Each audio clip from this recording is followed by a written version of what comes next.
ഇടുക്കി ശാന്തൻപാറ മതികെട്ടാൻ ഷോലയിൽ വീണ്ടും അനധികൃത റിസോർട്ട് നിർമ്മാണം. വന്യജീവി സങ്കേതത്തിന് മീറ്ററുകൾ മാത്രം അകലെയാണ് നിർമ്മാണം പുരോഗമിക്കുന്നത്.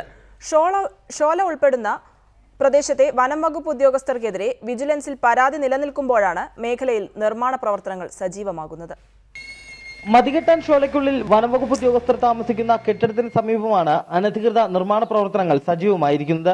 ഷോലയിലെ പാറപ്പുറത്ത് ഹോം സ്റ്റേ എന്ന പേരിലാണ് റിസോർട്ടിന്റെ നിർമ്മാണം. വനംവകുപ്പ് ഉദ്യോഗസ്ഥർ ദിവസവും കടന്നുപോകുന്ന പാതക്കരികിലാണ് നിർമ്മാണം പുരോഗമിക്കുന്നത്. അതീവ ദുർഘടമായ കാട്ടുപാതയിലൂടെ വേണം ഇവിടേക്ക് എത്താൻ. അതിനാൽ തന്നെ നിർമ്മാണത്തിന്റെ വിവരം പുറംലോകം അറിയുന്നതേയില്ല. വനംവകുപ്പിന്റെ വാച്ച് ടവറും ഇതിന് സമീപമുണ്ടെങ്കിലും ഉദ്യോഗസ്ഥർ നിർമ്മാണം കണ്ടില്ലെന്ന് നടിക്കുന്നു.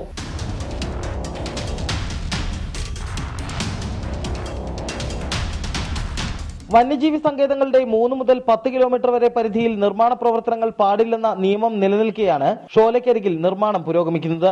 കെട്ടിടത്തിന് സമീപത്തെ വൻമരങ്ങൾ നിർമ്മാണത്തിനിടെ മുറിച്ചുമാറ്റിയതായും നാട്ടുകാർ ചൂണ്ടിക്കാട്ടുന്നു.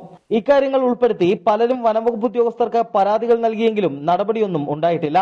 Munnar wild life warden G Prasad ഉൾപ്പെടെയുള്ള വനംവകുപ്പ് ഉദ്യോഗസ്ഥർക്ക് ഈ നിർമ്മാണത്തിൽ പങ്കുണ്ടെന്ന് കാട്ടി വിജിലൻസിൽ പരാതി നിലനിൽക്കുന്നുണ്ട്.